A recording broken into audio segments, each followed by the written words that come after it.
You've noticed things about people that most people around you missed. You picked up on the shift before they admitted it. You felt something was off before you could explain why. Every time you tried, someone told you to stop reading into things. They were wrong. Behavioral scientists have spent decades mapping exactly these signals. They have names, mechanisms, and a level of predictive accuracy that would make most people uncomfortable. What you were picking up on wasn't imagination. Here are 10 of them. Pattern 1, baseline deviation. People call it suspicion, and that makes you second-guess yourself. But here's what's actually happening. Everyone has a behavioral baseline. The specific way they normally talk to you, respond to you, make eye contact with you. When that baseline shifts without explanation, something has changed. They used to reply within the hour. Now it takes a day. They used to joke with you. Now they choose their words carefully. They used to hold eye contact. Now they look slightly past you. Dr. Paul Ekman, who spent decades studying behavioral signals at UC San Francisco, found that deviation from a person's individual baseline, not from some universal norm, is the most reliable predictor of hidden change. Not comparison to a stranger. Comparison to who they were with you last month. You weren't suspicious. You were calibrated. Pattern 2. The over-explainer. They give you more detail than you asked for. They justify things nobody questioned.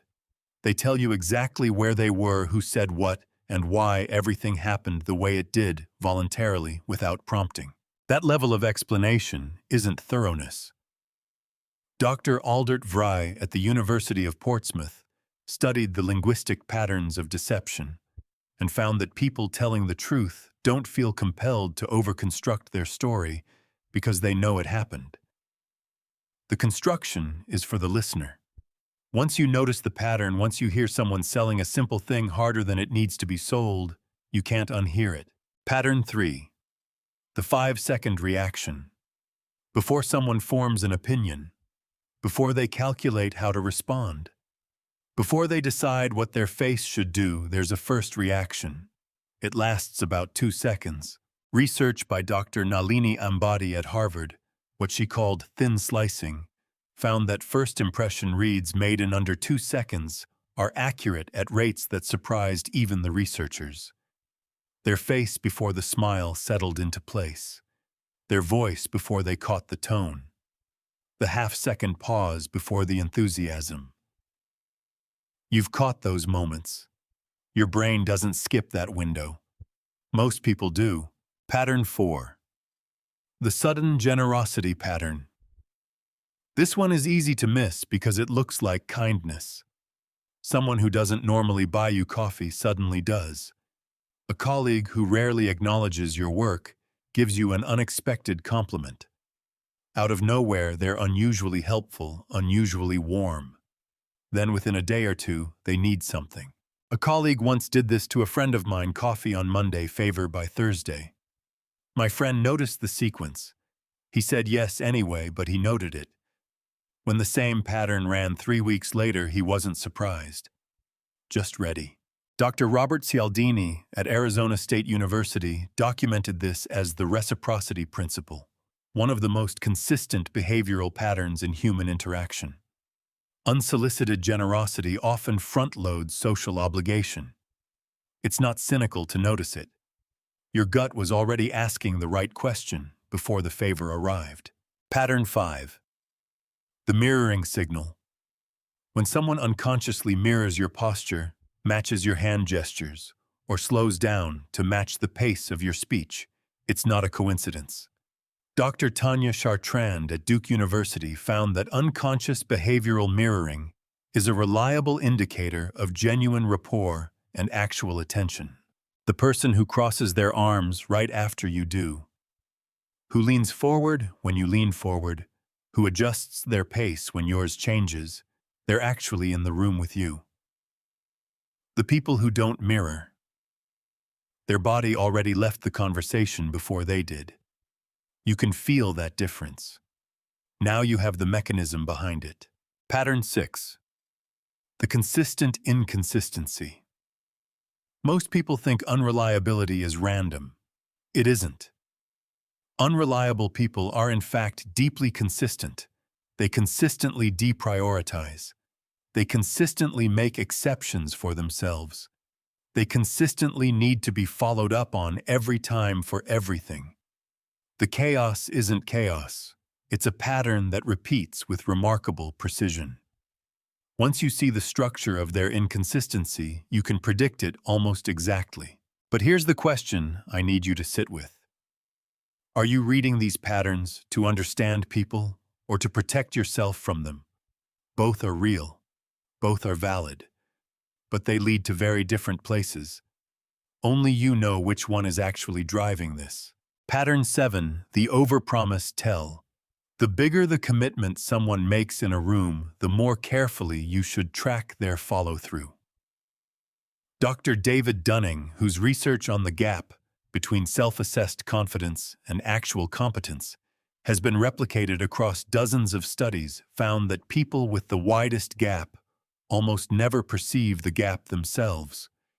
They genuinely believe what they're saying in the moment. The person who commits most loudly in the meeting tends to deliver least consistently.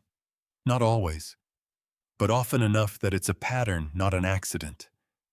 Once you've tracked a few cycles on the same person, you'll know exactly who actually needs accountability built in and who will just handle it. If this is the first time someone has put this into words for you, there's a lot more where this came from. Follow for more on the psychology of quiet intensity.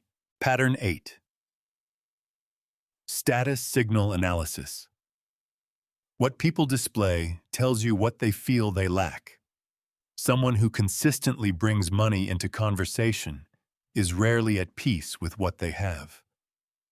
Someone who name drops is uncertain whether they belong in the room without the names. The display is always proportional to the insecurity underneath it, not to the actual status. If you're a man, you've seen this clearly in male professional spaces. The men who perform status, who need the room to know it, are showing you exactly where the anxiety lives. The ones who actually occupy status don't need you to register it. They're already somewhere else in their thinking. You've always been able to tell the difference. Most people called that judgment. It's pattern recognition. Pattern 9. The sudden silence shift. When someone who used to share things with you goes quiet, that silence is not random. They didn't just get busy. They made a decision about what they're willing to risk with you. They've already processed something and landed somewhere. They just haven't told you yet. Dr. John Gottman's long-term research on relationship patterns found that emotional withdrawal, pulling back from communication, rather than engaging conflict directly, is one of the most consistent behavioral predictors of long-term relational outcomes. You felt the shift before there was visible evidence. That instinct was accurate. The silence was already saying something. Pattern 10, the micro-commitment test. They said they'd send you something by Friday. It's Monday morning with no message. They said 7 o'clock. They showed up at 7:45 without a heads up. These aren't catastrophic failures. That's exactly the point. Behavioral economics research has consistently shown that small commitment behavior is one of the strongest proxies for large commitment reliability. How someone handles the low-stakes promise tells you almost everything about how they'll handle the high-stakes one. Not what they say they'll do. What they actually do when the cost of following through is small and the cost of not following through is even smaller. You already tracked this. You just didn't have the name for it. For men specifically, patterns 7 and 8 tend to surface most clearly in professional settings. The gap between what certain men commit to loudly and what they actually deliver. The way status gets performed rather than held. You've watched that dynamic in rooms full of other men, and you've known, usually before anyone else caught it, who was actually operating versus who was just occupying space. Most people go through life thinking human behavior is unpredictable. Maybe that's easier. But patterns are patterns. And a brain that tracks them even when nobody around you is doing the same isn't overthinking. Some brains don't just see people, they read them.